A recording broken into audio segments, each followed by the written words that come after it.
नमस्कार। आज हम बात करेंगे भारत के संविधान के उन शुरुआती नियमों की, मतलब वो नियम जिनसे ये तय हुआ कि आखिर इस देश का नागरिक कौन होगा। तो चलिए समझते हैं कि ये सब शुरू कैसे हुआ। सोचिए जरा, जब कोई नया देश बनता है तो सबसे पहला और सबसे बड़ा सवाल क्या होता है?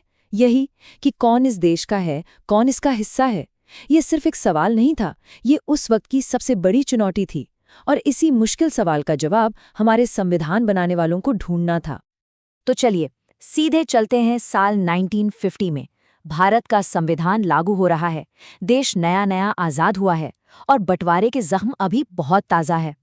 ऐसे माहौल में सबसे ज़रूरी सवाल यही था कि भाई इस नए देश का नागरिक आखिर माना किसे जाएगा। देखिए 1947 में देश का बंटवारा हुआ और 1950 में संविधान लागू हो गया। मतलब सिर्फ 3 साल का फासला। इन 3 सालों में लाखों लोगों की जिंदगियां पूरी तरह बदल गई। लोग अपनी जमीनें, अपने घर छोड़कर सरहदों के इस पार से उस पार जा रहे थे। एक बहुत बड़ी उथल-पुथल थी। तो इस बड़ी मुश्किल का हल संविधान ने कैसे निकाला? इसका जवाब दिया गया अनुच्छेद 5 में। ये वो बुनियादी नियम था जो उस समय भारत में रहने वाले ज्यादातर लोगों पर लागू होता था। अब अनुच्छेद 5 की जो पहली और सबसे जरूरी शर्त थी, वो थी अधिवास, जिसे अंग्रेजी में डोमिसाइल कहते हैं। अब ये डोमिसाइल क्या है? इसका सीधा सा मतलब है भारत को अपना स्थायी घर मानना। मतलब आप सिर्फ यहाँ रह नहीं रहे, बल्कि आपका इरादा यहीं बसने का है। देश के साथ एक पक्का वाला जुड़ाव। तो देखिए, नियम बहुत सीधा और साफ था। पहली बात, आपका भारत में डोमिसाइल होना चाहिए और इसके साथ साथ 3 में से कोई भी एक शर्त पूरी होनी चाहिए थी। पहली कि या तो आपका जन्म भारत में हुआ हो, या दूसरी आपके माता पिता में से किसी एक का जन्म भारत में हुआ हो, या फिर तीसरी आप संविधान लागू होने से ठीक पहले कम से कम 5 साल से भारत में रह रहे हों। अगर ये शर्तें पूरी होती थी तो बस आप भारत के नागरिक थे। लेकिन कहानी यहाँ खत्म नहीं होती। असल में ये इतनी सीधी थी ही नहीं। बंटवारे ने एक ऐसी सिचुएशन पैदा कर दी थी जहां अनुच्छेद 5 अकेला काफी नहीं था। सोचिए, लाखों लोग सरहद पार कर रहे थे, कोई यहाँ से वहां, कोई वहां से यहाँ। तो सवाल था, उनके लिए क्या नियम होंगे? इसी बड़ी मानवीय चुनौती से निपटने के लिए संविधान में 2 बहुत खास अनुच्छेद बनाए गए, आर्टिकल 6 और आर्टिकल 7। देखिए, आर्टिकल 6 उन लोगों के लिए था जो पाकिस्तान से भारत आए थे। ये उन्हें नागरिकता का रास्ता दिखाता था। वहीं दूसरी तरफ आर्टिकल 7 उन लोगों की बात करता था जो भारत छोड़कर पाकिस्तान चले गए थे। तो बात सिर्फ आने जाने की नहीं थी, बल्कि इस बात की थी कि आप किस दिशा में जा रहे हैं। और दोनों के लिए नियम और शर्तें एकदम अलग थीं। अच्छा, तो हमने उनकी बात कर ली जो भारत में थे, और उनकी भी जो पाकिस्तान से आए या वहां गए। लेकिन उन भारतीयों का क्या जो उस वक्त न भारत में थे, न पाकिस्तान में, बल्कि दुनिया के किसी और कोने में रह रहे थे? क्या संविधान ने उनके बारे में भी कुछ सोचा था? जी हाँ, बिल्कुल सोचा था। इसी के लिए था अनुच्छेद 8। इसने दुनिया भर में फैले भारतीय मूल के लोगों के लिए एक दरवाजा खोला। नियम ये था कि वो जिस भी देश में है, वहाँ के भारतीय दूतावास में जाकर खुद को एक भारतीय नागरिक के तौर पर रजिस्टर करवा सकते थे।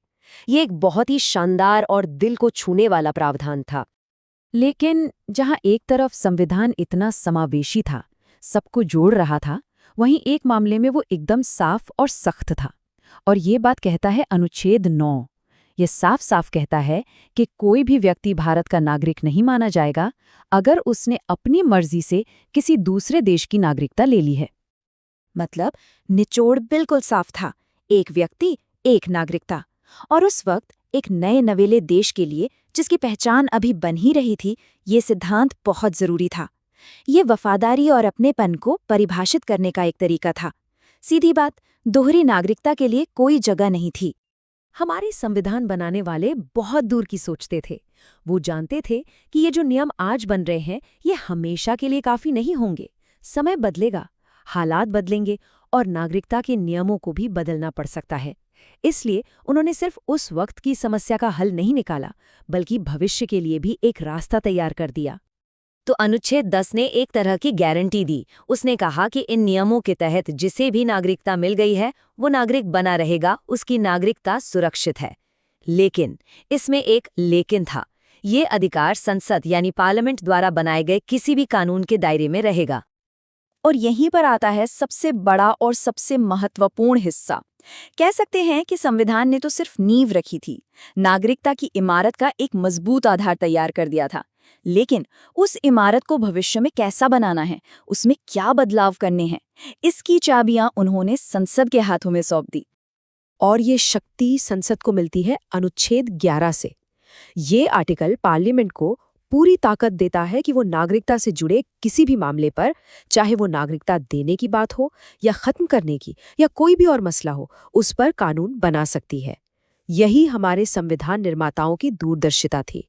उन्होंने एक लचीला रास्ता छोड़ा ताकि भविष्य की जरूरत के हिसाब से नियम बदले जा सके।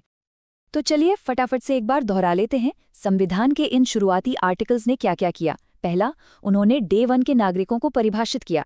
दूसरा, बंटवारे के उस मुश्किल दौर का हल निकाला। तीसरा, दुनिया भर में फैले भारतीयों को जोड़ा। चौथा, एक व्यक्ति एक नागरिकता का सिद्धांत पक्का किया। और पांचवां और सबसे जरूरी, भविष्य के लिए कानून बनाने की शक्ति संसद को दे दी। तो ये नींव तो रख दी गई और बहुत मजबूत नींव रखी गई, लेकिन ये कहानी का अंत नहीं था, ये तो बस एक शुरुआत थी। अब सोचने वाली बात यह है कि इन शुरुआती नियमों के बाद से आज तक भारत में नागरिकता की ये कहानी कैसे आगे बढ़ी है, इसने क्या क्या मोड़ लिए हैं और आज ये किस मुकाम पर खड़ी है।